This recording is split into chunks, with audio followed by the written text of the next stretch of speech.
시편 90편 1절에서 12절. 우리 다 함께 같이 읽겠습니다. 시작. 주여, 주는 대대에 우리의 거처가 되셨나이다. 산이 생기기 전에 땅과 세계도 주께서 조성하시기 전 곧 영원부터 영원까지 주는 하나님이시니이다.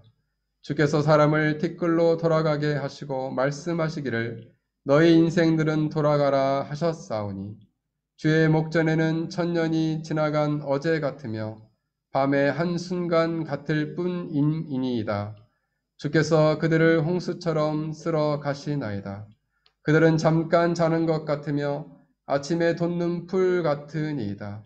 풀은 아침에 꽃이 피어 자라다가 저녁에 되는 시들어 마르나이다. 우리는 주의 노에 소멸하며 주의 분내심에 놀라나이다. 주께서 우리의 죄악을 주 앞에 놓으시며 우리의 은밀한 죄를 주의 얼굴빛 가운데에 두셨사오니 우리의 모든 날이 주의 분노 중에 지나가며 우리의 평생이 수식간에 다하였나이다. 우리의 연수가 70이요 강건하면 80이라도 그 연수의 자랑은 수고와 슬픔뿐이요 신속히 가니 우리가 날아가나이다. 누가 주의 노여움의 능력을 알며 누가 주의 진노의 두려움을 알리이까? 우리에게 우리 날 계수함을 가르치사 지혜로운 마음을 얻게 하소서. 아멘. 잠깐 기도하겠습니다. 하나님, 이 시간 저희들이 말씀을 듣겠사오니 우리 주일학교, 우리 중고등부 학생들에게도 들을 길을 허락하여 주옵시고 우리 모든 성도들 안에 이 말씀을 잘 듣고 깨달을 수 있는 총명함을 허락하여 주시옵소서. 성령 하나님, 이 말씀을 통하여 저희들의 영혼 깊이 역사하여 주시고 저희들의 심령과 삶을 가르고 하나님 임재하여 주시옵소서. 도우시기를 간절히 비오며 예수님의 이름으로 기도하옵나이다. 아멘. 오늘 말씀의 제목은 인생 시리즈 11번째 설교입니다. 짧은 인생 어떻게 살 것인가 라는 주제를 가지고 말씀을 전하고자 합니다. 짧은 인생 어떻게 살 것인가.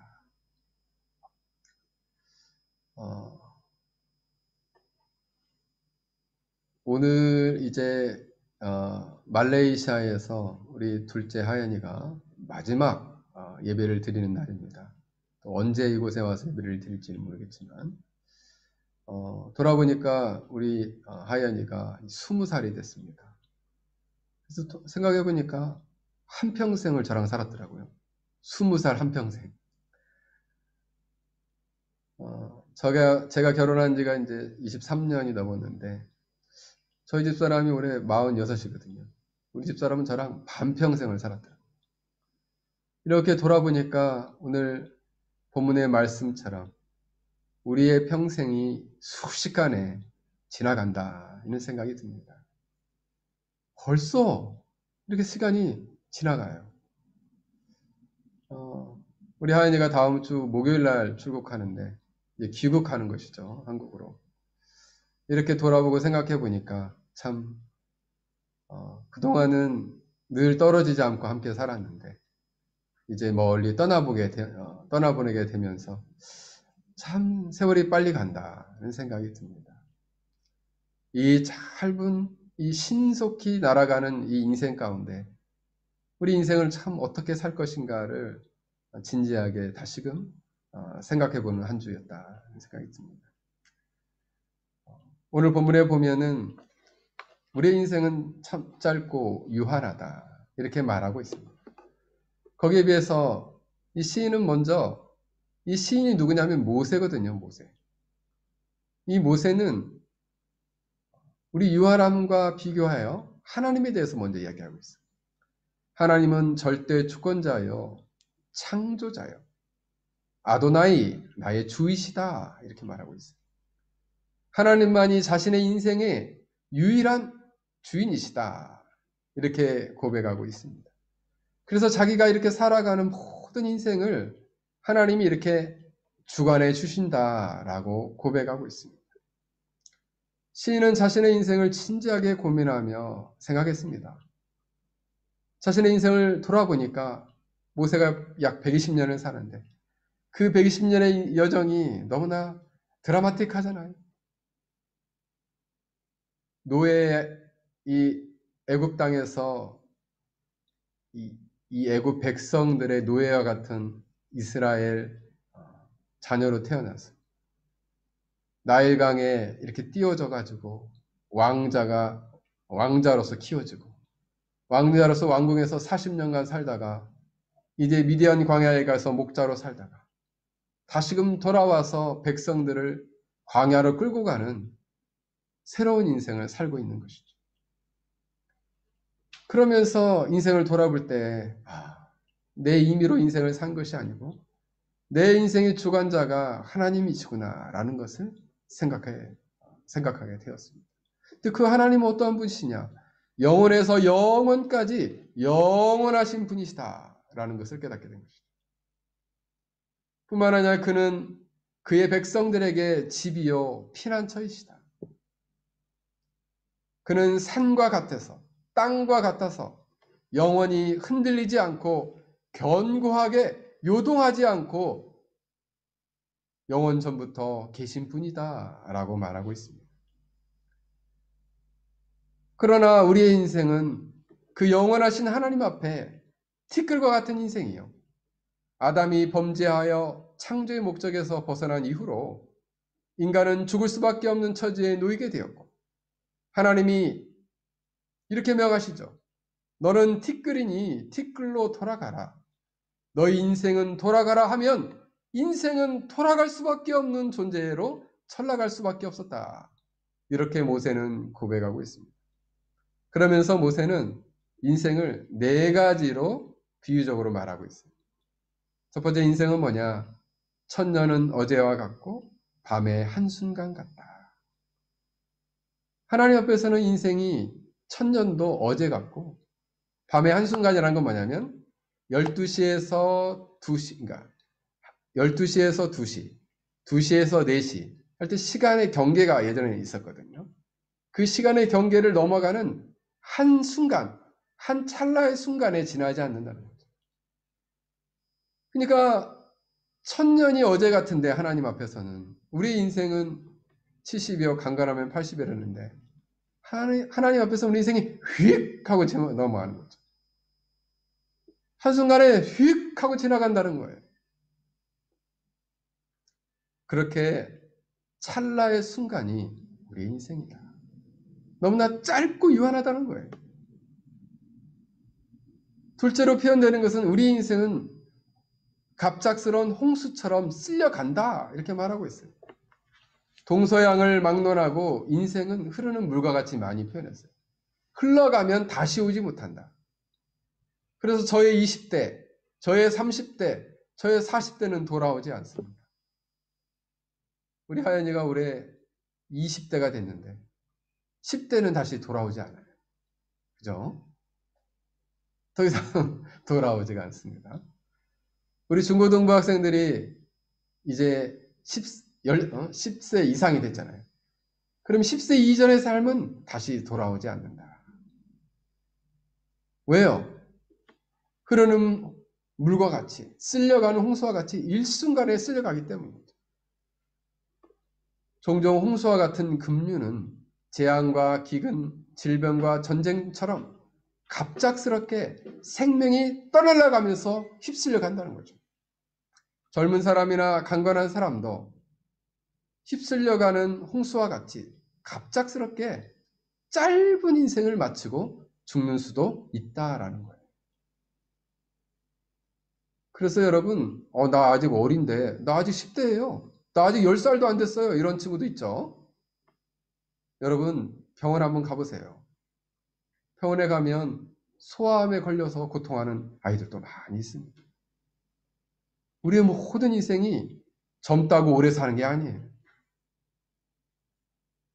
그러므로 모든 인생이 하나님 보실 때 하나님의 주권 안에 달려 있음을 우리는 다시금 생각해야 합니다. 셋째로 보면 이 인생은 잠깐 잠을 자는 것 같다 그랬습니다. 잠깐 그들은 잠이 들었습니다. 이렇게 표현하고 있어요. 원문에 보면. 여러분, 잠깐 자는 것 같다. 그죠? 그래서 우리가 이 공부하다 보면은 가끔씩 졸릴 때가 있죠. 그럼 책상에서도 이렇게 꾹뻑 졸다가 이렇게 깨죠. 그렇게 잠깐 자는 것이 바로 인생 것 같다는 거예요. 중국 고사성어에 일잔충몽이라는 단어가 있습니다. 원래 이 송나라 시절 후청록에 적혀 있는 내용인데 소동파라는 아주 유명한 시인이 벼슬을 이제 그만두고 귀향하여서 산책을 하고 있었는데 그때 동네에 지나던 한 아낙네가 말했습니다. 지난날의 인생이 한바탕 봄날의 꿈과 같죠? 라고 물었다는 것이죠. 그래서 일잔춘몽이다. 잠깐 자고 깨어난 봄날의 꿈과 같다라는 거예요. 그렇게 우리의 인생은 잠깐 자다가 일어난 것처럼 지나가 버린다는 거죠. 순식간에 다하여 버린다는 거예요. 평생이 순식간에 다하였나이다. 신속히 날아가나이다. 이렇게 오늘 모세는 노래하고 있습니다. 그리고 넷째로 보면 아침에 돋는 풀이 꽃이 피어 자라다가 저녁이 되어 배임바 되어 시들어 버린다 말씀하고 있습니다. 아침에는 햇빛을 받아 꽃을 피우며 자라다가 저녁이 되어 배임당하여 시들고 마른다. 시드는 정도가 얼마나, 여기 페낭은 더 빨리 시듭니다. 제가 가끔씩 우리 교회 안에서 잡초를 베거나 이 꽃가지를 꺾어주면 잠깐 꺾잖아요? 그러면 뜨거운 햇빛이 확 내리쬐면 10분도 안 돼가지고 시들시들해요. 10분도 안 돼가지고 벌써 딱 말라요. 이 뜨거운 햇빛에 의해서. 그렇게 인생이 짧게 지나간다는 거예요. 최근에 지난주에요. 제가 가끔씩 보는 필리핀에서 살면서 살아가는 이야기를 이렇게 영상을 띄우는 사람을 가끔씩 보는데 그 사람이 갑자기 이 추모의 글을 올려가지고 영상을 띄웠더라고요. 보니까 40살 넘은 사람이 40살 넘었는데 40살이에요. 근데 결혼을 못했어요. 근데 그 총각이 갑자기 죽게 됐다는 거죠. 그래서 이 총각이 갑자기 왜 죽었냐. 그러면서 이제 댓글에 막 사람들이 다는 거죠. 고인의 명복을 빕니다. 일면식은 없지만 안타깝네요. 그런데 묻는 거예요. 왜 죽었습니까? 40살인데. 결혼을 약속을 하고 있었다는 거죠. 근데 결혼을 못하고 40살에 죽은 거예요. 그래서 하도 사람들이 궁금하다고 하니까 어떤 사람이 댓글을 달았어요. 자기 아파트 콘도에서 혼자 사는데 같이 혼자서 이렇게 잠을 자는데 자다가 뇌에서 뇌출혈이 와가지고 자다가 죽은 거예요. 자다가 근데 그 사실도 부검을 해보니까 뇌 안에서 피가 흐르는 것이 있어도 자다가 죽는 일이 일어난다. 자다가 죽는. 여러분 어떻게 그렇게 젊은 사람인데 40대에 그렇게 죽을 거라고 그 누가 생각을 했겠습니까? 그렇잖아요? 이렇게 자다가 사람이 죽을 수 있다는 거예요. 자다가. 그죠? 그러니까 이처럼 이 인생이 오래 살 것 같은데 그래서 그 방송을 하는 사람이 펑펑 울면서 멘트를 하더라. 그래서 제가 그때가 마지막인 줄 알았으면은 대화라도 좀 더 할 걸. 엊그저께 통화를 했는데 죽었다고 하니까 믿기지가 않는다는 거죠. 그래서 성경에 보면 시편 93편에도 나의 날은 손 넓이만큼이다. 이게 손바닥만 하다는 거예요. 나의 날 이렇게 짧다는 거죠. 야고보서 4장 14절에 보면 내일 일은 너희가 알지 못하노다. 너희 생명이 무엇이뇨? 너희는 잠깐 보이다가 없어지는 안개니라. 안개는 아침에 잠깐 꼈다가 해 뜨면 금방 사라지죠. 풀잎에 맺힌 이슬이다. 햇빛이 쬐면 쨍 하고 사라진다는 거예요. 이처럼 우리의 인생은 매우 짧다는 것입니다. 이렇게 짧고 유한한 인생 속에서 우리가 의미 있고 가치 있는 인생을 어떻게 살 수 있겠는가라는 점이에요. 사랑하는 성도 여러분, 하나님께서는 시간적으로 영원하시고 초월하시지만 우리 인간은 안타깝게도 이 시간 안에 갇혀 있고 우리 인간에게 주어진 시간은 매우 유한하고 짧다는 것입니다. 그러므로 우리는 우리의 인생이 매우 짧다라는 것을 먼저 인정해야 합니다. 그러기에 우리가 이 짧은 인생 동안 의미 있고 가치 있고 건강하고 행복하게 살 수 있는 비결이 무엇인가, 이것을 깨달아 가야 한다라는 사실입니다. 이런 인생을 살아가는 사람이 지혜로운 사람인 것을 말씀하고 있는 것입니다. 모세는 우리 인생이 이처럼 유한하고 짧다라는 것을 다시금 경고하고 있는 것입니다.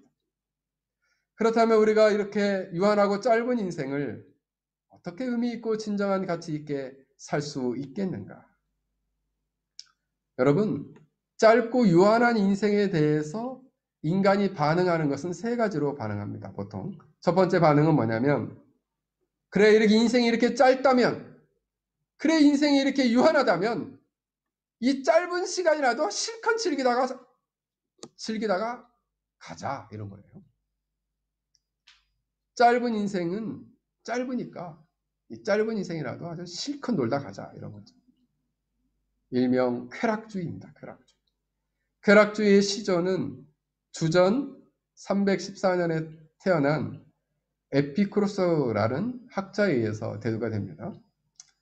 이 사람은 아테네 사람이었는데 아테네와 스파르타가 27년간 전쟁을 합니다. 그런데 이 스파르타한테 졌어요. 그러면서 이 아테네 사람들이 시류와 좌절에 빠졌어요.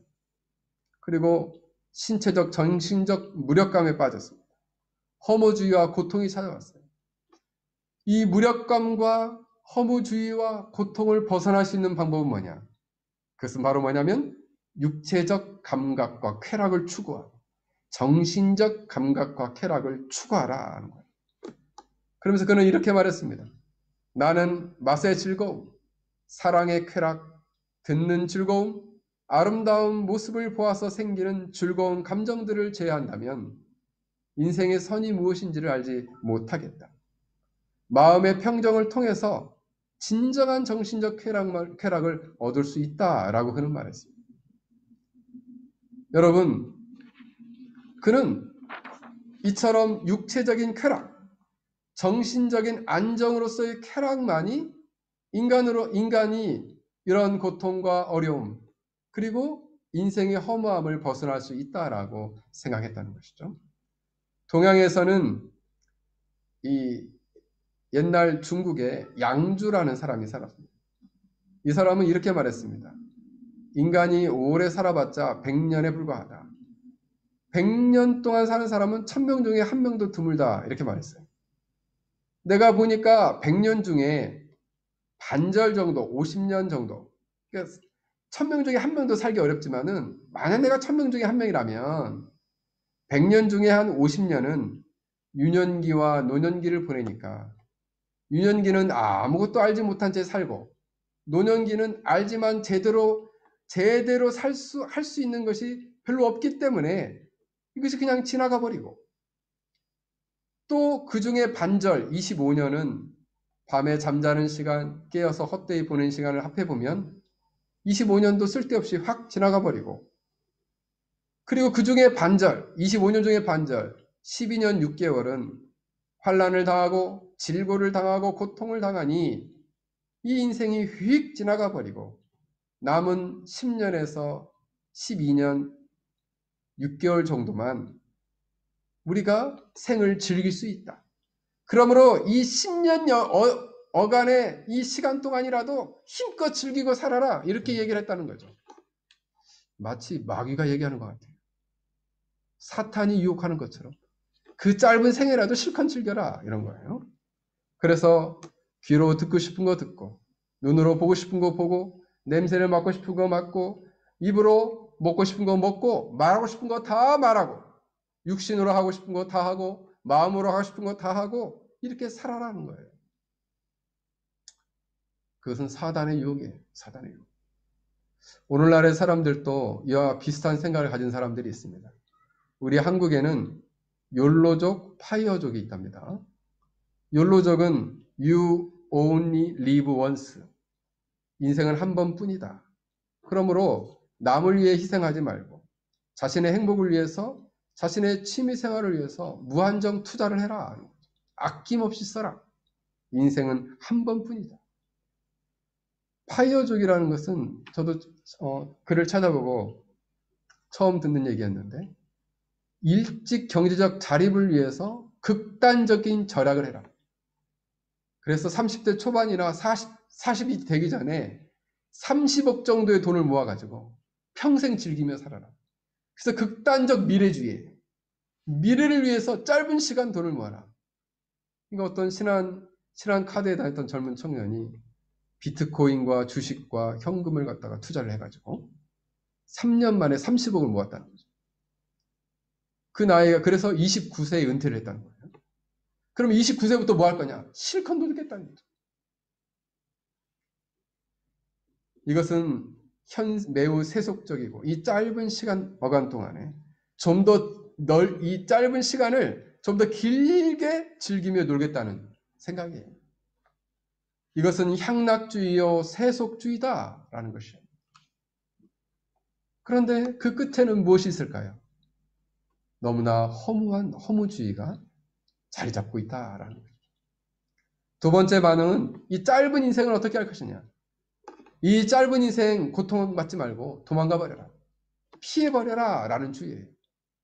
이것을 어려운 말로는 염세주의라고 하는데, 세상을 괴롭고 귀찮은 것으로 여겨서 비관하는, 슬프게 여기는 주의예요. 그러니 너무나 늘 비관적으로 슬프게만 세상을 보기 때문에 타인이나 다른 대상에 대해서 또 자기 자신에 대해서 기대치가 없어요. 늘 비관적이에요. 자기 자신에 대해서도 늘 자기 자신을 싫어하고 자기 자신을 대단하다 여기지 않고 다른 사람의 인생에 함부로 끼어들지도 않아요. 그러면서 다 귀찮아하는 것이죠. 비관하는 거예요. 마치 그래서 사람들이 이것이 중2병과 비슷하다 이렇게 얘기하는 사람도 있어요. 중2병. 여기 중2 있죠? 중2. 9학년, 8학년, 7학년? 7, 8, 9. 중2병. 중2면은 몇 학년인가? 8학년인가요? 8학년? 7학년인가 8학년. 여기로는 7학년이죠. 그죠? 그런데 여러분, 이 중2도 중학교 2학년이 됐을 때에도 비관주의가 있고 우울증이 있어요. 그런데 이 염세주의와 좀 다른 점은 중2병 안에는 뭐가 있냐면 선민의식이 있다는 거죠. 자기 스스로를 만화책에 나오는 주인공, 소설책에 나오는 주인공처럼 생각하고 남다르다 생각하고 자신은 신의 아들 정도로 생각하는 그 우월의식이 또 있다는 거예요. 그런 점에 있어서 이런 비관주의와는 좀 다르다라는 거예요. 이 염세주의 철학자 중에 가장 유명한 철학자는 쇼펜하우어입니다. 쇼펜하우어. 이 쇼펜하우어는 글을 참 잘 썼는데 이 사람은 이렇게 인생에 대해서 이렇게 얘기했어요. 여러분, 한 백정이, 동물을 잡는 백정이 이렇게 들판에 목장에 있는 양들을 바라보고 있다는 거죠. 근데 그 목장에 있는 양들은 백정이 자기를 언제 잡을까 바라보고 있는 것도 알지 못한 채 희희낙낙하며 막 뛰어놀고 있다라는 거예요. 그게 인생이라는 거예요. 언제 재앙과 언제 질병과 언제 박해가 닥칠지를 알지 못한 채 희희낙낙하면서 뛰노는 양떼처럼 살아가고 있다는 거죠. 이 인생은 전쟁의 연속이어서 잠시 그 막간에 평화가 올 수 있다는 거죠. 그것은 막간이라는 거예요. 잠깐 지나간다는 거예요. 그리고 또 전쟁이요. 삶은 전쟁의 연속이다 라고 하면서 비관하기 시작했어요. 그래서 만약 여러분 그러므로 인생은 삶은 의미가 없다. 삶은 고통이다. 이 고통을 벗어날 수 있는 방법은 죽는 것뿐이다. 이렇게 생각했어요. 그러므로 광견병에 걸린 개를 위해서 우리가 해줄 수 있는 것은 안락사 시켜주는 거다. 그러므로 신이 있다면 우리를 이 고통에서 벗어날 수 있게 하는 것은 신이 있다면 우리를 죽음을 선사하는 것이다. 이렇게 얘기했어요. 그런데 그러면서 뭐 하는 얘기가 그러면 우리는 왜 죽지 않느냐? 신이 없기 때문이다. 쇼펜하우는 그렇게 얘기했어요. 이것이 니체에게 영향을 미칩니다. 그래서 니체라는 철학가는 신은 죽었다 이렇게 얘기했어요. 이것이 바로 세상을 비관적으로 보는 사람들, 신이 없다라고 주장합니다. 죽음만이 여기서 해결해 준다. 그래서 사람들을 막 죽음으로 막 이끌죠. 불교에서의 염세주의, 비관주의는 무엇이냐면 인생은 생로병사가 다 고통이다. 생, 나는 것, 늙는 것도 고통이고 병 나는 것도 고통이고 죽는 것, 이것도 고통이다. 그러므로 세상에서 향락을 누리지 말고 도망가라는 거예요. 어디로? 산으로. 산으로 도망가고 회피하고 가정을 출가해서 산으로 들어가서 고통을 벗어나기 위해서 돌을 닦아라는 거예요. 이게 불교에서 말하는 거예요. 캠브리지의 한 교수님이 쇼펜하우어 사상에 아주 유명한 세계적인 학자가 있었답니다.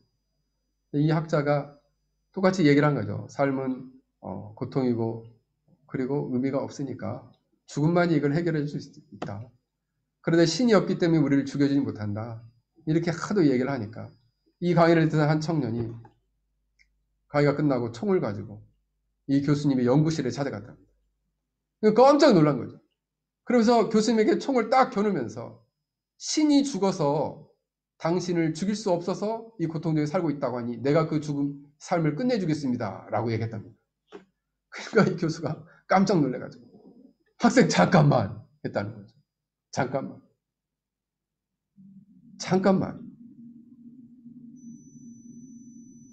잠깐만 진정하고 내 말을 좀 들어라. 이렇게 얘기를 했다는 거죠. 그러면서 하는 얘기가 잠깐 이 총을 내려놓고 나와 좀 잠깐 얘기하자. 이렇게 얘기를 한 거예요. 그래서 이 학생이 그러면 교수님은 살고 싶습니까?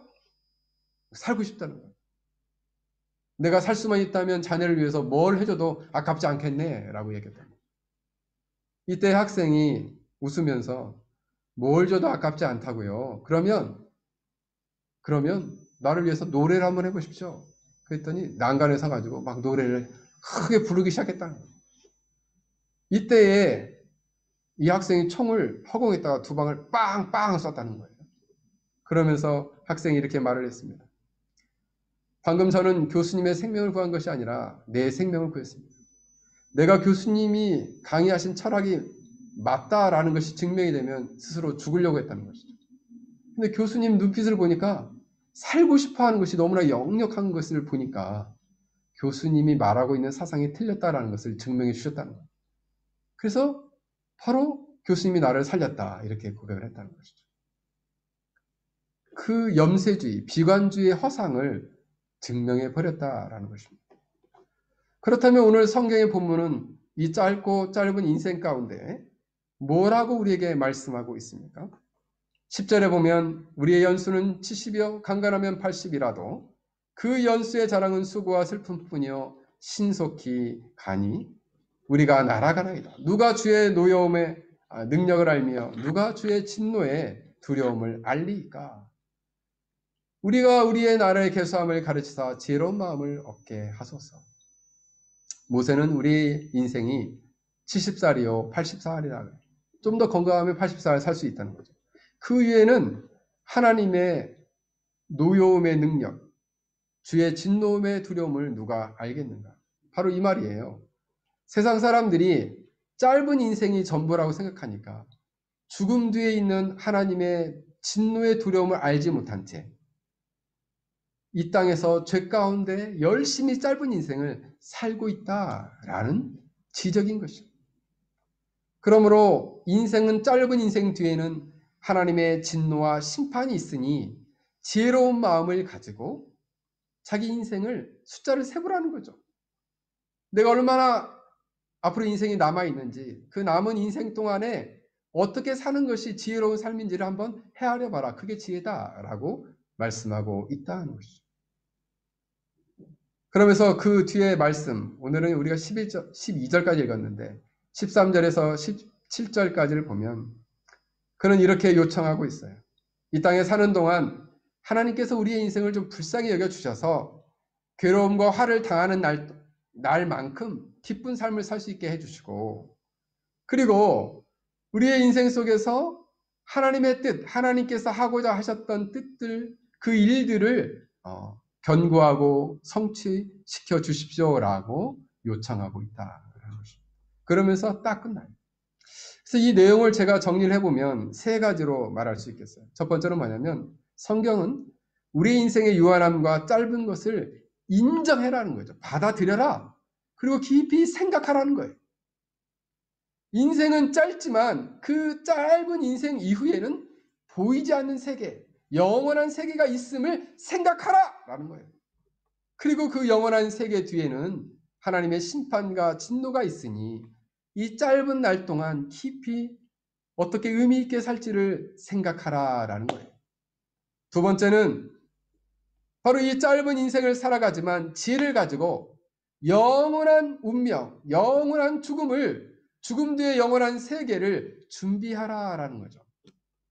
그러므로 여러분, 우리가 짧은 인생을 사는 날 동안 아주 중요한 문제가 딱 하나 있어요. 우리 주일학교 학생들, 우리 중고등학생들, 우리 청년들 잘 들으세요. 가장 중요한 게 뭐냐면 내가 이 짧은 인생을 사는 동안에 영원한 영적인 생명이 있느냐, 영혼의 생명이 있느냐 없느냐, 이게 너무 중요하다는 거예요. 짧은 인생을 사는 동안에 영원한 생명을 얻었느냐 얻지 못했느냐. 자, 한번 손 들어볼까요? 우리 주일학교 학생들, 나는 죄를 회개하고 예수님을 구원주여 하나님의 아들로 믿어서 영원한 생명이 있다 하는 친구들 한번 손 들어볼까요? 우리 주일학교 학생들 손 들어보세요.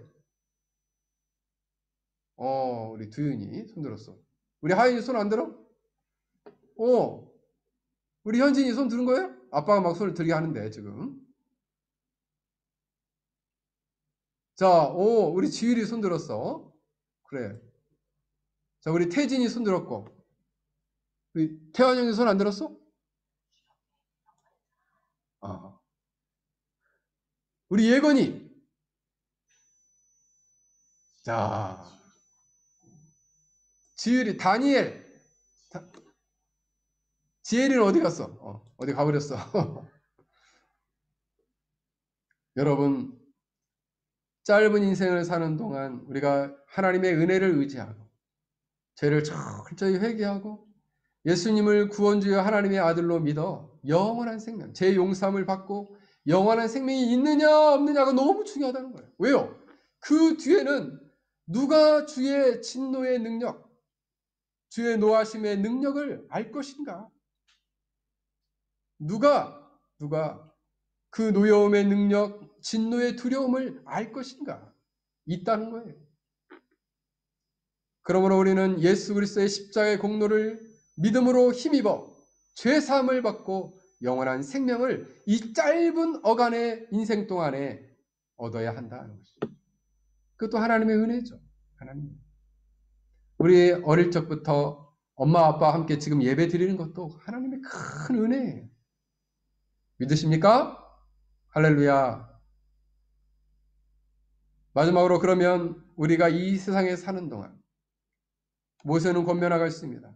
하나님의 커다란 구속의 경륜과 뜻이 주의 종들과 자손들에게 나타내시고 은총을 내리사 행한 일을 견고하게 하소서라고 고백하고 있습니다.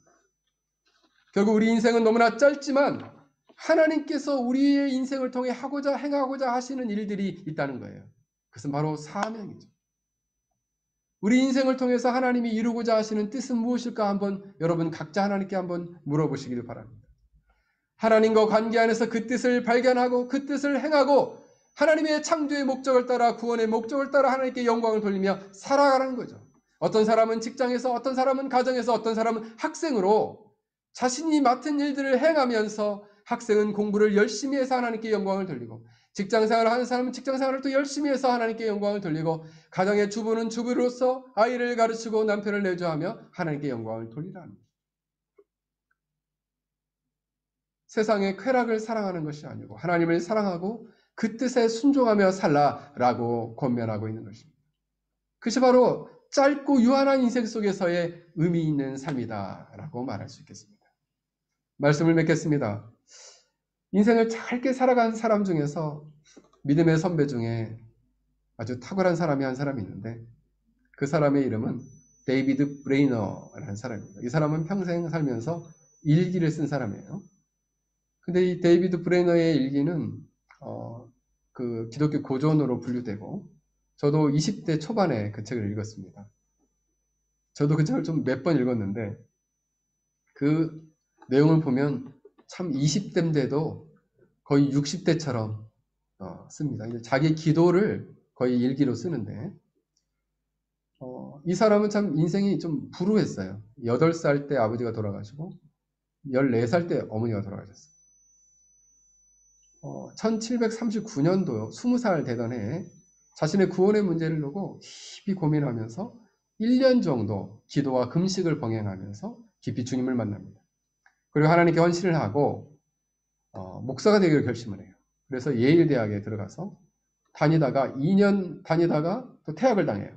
대각성 운동에 참여하면서 학교와 마찰을 일으키고 그러면서 퇴학을 당하고 그런 가운데 다시 선교사로 헌신을 하게 되는데 24살 때 스코틀랜드 선교협회로부터 인디안 선교사로 파송을 받습니다. 그래서 그때부터 카우나우빅이라는 지역과 펜실베니아의 델라에어 힉스라는 곳, 그다음에 뉴저지의 크로스 위송이라는 지역, 또 크랜버리라는 지역에 가서 복음을 전합니다. 근데 처음에 복음을 전할 때 인디안들이니까 예수님 잘 영접 안 하죠. 그 사람들은 토속 종교가 있으니까요. 그러니까 몇 년 동안 열매가 없었어요. 그러다가 27살, 그러니까 한 3년 정도 복음을 전한 후에 27살 되던 해에 인디안 6명이 예수님을 영접해요. 그 다음 날에는 23명이 예수님을 영접해요. 그리고 1년 반 동안 약 150명의 인디안이 예수님을 영접합니다. 그러다가 병에 걸렸어요. 근데 그 병도 아주 어떤 병에 걸렸냐면 결핵이라는 병에 걸렸어요. 결핵. 이 결핵이라는 병은 당시에 약이 없었죠. 지금 약이 있지만은 아주 무서운 병이죠. 그래서 폐를 갉아먹는 이 병에 걸리게 되었어요. 그래서 병에 걸려가지고 기도를 할 때 기도를 하는데 막 피를 토하면서 기도하면서 하나님께 나아가고 그랬습니다. 그러다가 그가 29살 되던 해 29년 5개월 19일을 살고 그가 하나님의 부름을 받습니다. 하나님의 부름을 받아. 약혼자인 조나단 에드워드 딸과 약혼을 했었는데 그 딸의 품에서 29이라는 나이로 죽게 됩니다. 하나님의 부름을 받아. 근데 안타깝게도 이 약혼녀도 이 선교사님을 너무 사랑해가지고 선교사님 돌아가시고 4개월 만에 하나님의 부름을 받습니다. 근데 죽기 직전에 이 데이비드 브레이너가 이런 고백을 합니다. 죽음이여 오게나 자네의 끈에 내가 입을 맞추리니 죽는 것은 참으로 행복한 일이다. 겁날 것이 조금도 없다. 왜냐하면 영원으로 가는 길일 뿐이기 때문이다. 이렇게 고백을 했습니다. 그러므로 그는 인생을 살면서 29살이라는 아주 짧은 인생을 살았어요. 그 인생을 사는 동안 하나님이 주신 이 사명을 잘 감당하다가 짧은 기간 동안 하나님의 영광을 위해 살다가 주님 품에 아주 뜨겁게 안기게 된 것입니다. 우리 인생은 앞으로 얼마나 살지 모르죠. 그죠? 얼마나 남아있을지 그 누구도 알 수 없습니다. 그러나 우리는 늘 생각해야 합니다. 우리 인생은 짧다. 우리 인생은 유한하다. 이것을 인정하고 우리가 예수님을 온전히 믿고 영생을 얻고 주님이 주신 사명을 따라 살아야지라고 결단하며 살아가는 우리 페낭 열린교회 성도들이 되기를 주의 이름으로 간절히 축원합니다. 우리 한번 같이 기도하겠습니다.